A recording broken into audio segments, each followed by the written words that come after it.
Est-ce que tu crois encore que Kylian Mbappé est un saint?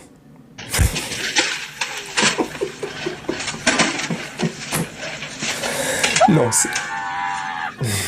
Non. Non. Non. Ouais. Sérieusement. Sérieusement. Est-ce que tu crois franchement que Kylian Mbappé est un saint? Est-ce que tu crois vraiment que Kylian Mbappé, avec le temps maintenant qui passe, est un exemple à suivre? Je suis plus si sûr. Franchement, avec tout ce qui se passe en ce moment, avec l'état d'esprit qu'il affiche sur le terrain, notamment hier contre Newcastle, ou même, ça fait déjà quelques matchs à mon sens, qui met plus un pied devant l'autre, qu'il est pas sérieux du tout.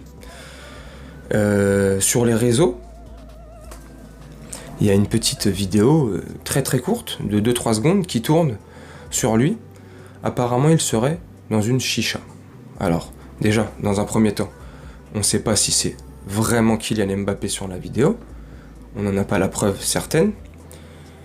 Dans un deuxième temps, on ne sait pas quand est-ce que cette vidéo a été tournée, si c'est Kylian Mbappé. Enfin bref, tu vois, il commence à avoir des trucs comme ça sur lui, qui commencent à sortir. Daniel Riolo, en tête, commence à dire certaines choses sur le comportement hors du football de Kylian Mbappé. Apparemment, on va prendre avec des pincettes, tant qu'on n'a pas de preuves formelles comme ça, de certitude, on va prendre ça avec des pincettes. Mais ça pourrait aussi expliquer tout le comportement, l'attitude et la forme que je trouve moi personnellement en baisse de Kylian Mbappé. Apparemment, il commencerait à beaucoup sortir en boîte de nuit, fréquenter des filles, bref, il fait ce qu'il veut, hein, tu me diras de sa vie privée, mais voilà. Commencer à pas abuser de l'alcool, parce qu'une fois de plus, on n'a pas de preuves, mais d'après certains dires et d'après aussi Daniel Riolo, d'après des rumeurs sur les réseaux, il commencerait à arroser ses soirées de bonnes bouteilles de champagne ou d'autres alcools. Bref, ça expliquerait peut-être aussi sa méforme physique depuis quelques matchs. Et moi,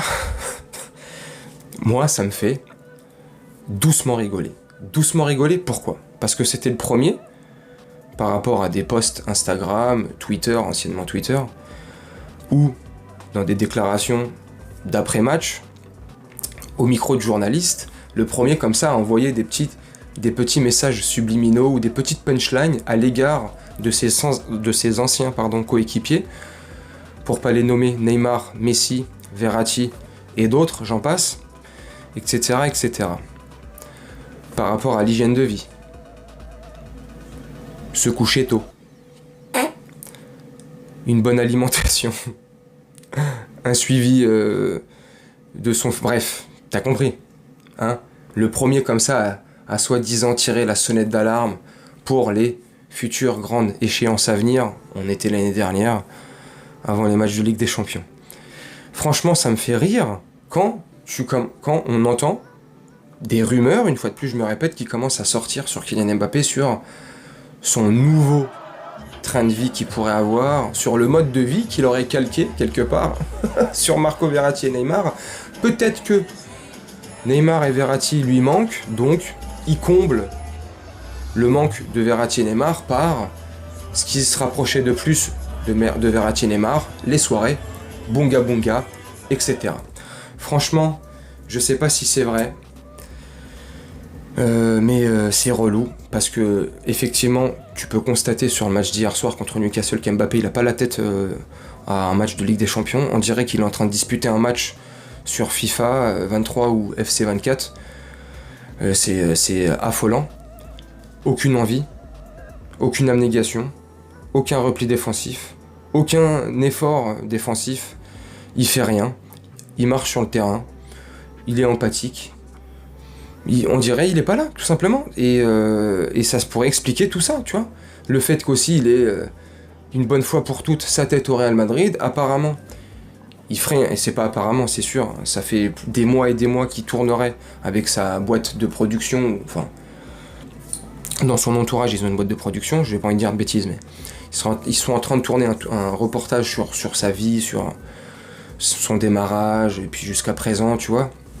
Donc peut-être qu'il jouerait un rôle aussi pour ce reportage-là, qui va sortir quand? Je sais pas. Mais la tête au Real Madrid, je sais pas, mais c'est... Voilà, et c'est pas... Et je vais te conclure la vidéo là-dessus. Quand on voit contre Lyon ce qu'on a fait à la sortie de Kylian Mbappé, quand Barcola a pris le rôle de Kylian Mbappé, bah on a mieux joué sans Kylian Mbappé, tu vois. Donc est-ce qu'on jouerait pas mieux? C'est une question que je te pose, tu me dis en commentaire. Est-ce qu'on jouerait pas mieux sans Kylian Mbappé dans l'effectif et avec Barcola pour, entre guillemets, remplacer Kylian Mbappé dans son couloir? Je sais pas du tout. En tout cas, il faudrait revenir à une attaque à 3, un milieu à 3, un 4-3-3. Ce qui serait le mieux, je pense, pour l'effectif qu'on a, pour les joueurs qu'on a. Ça correspond le mieux par rapport au groupe qu'on peut avoir et par rapport aux joueurs qu'on a. Et je pense qu'on pourrait faire mal dans un 4-3-3 comme ça. Mais enfin, bref. Est-ce que tu penses que Mbappé est indispensable aujourd'hui? Moi, je pense que non, pas du tout. Est-ce que tu penses qu'on jouerait mieux sans Kylian Mbappé aujourd'hui avec l'effectif qu'on a et le coach qu'on a?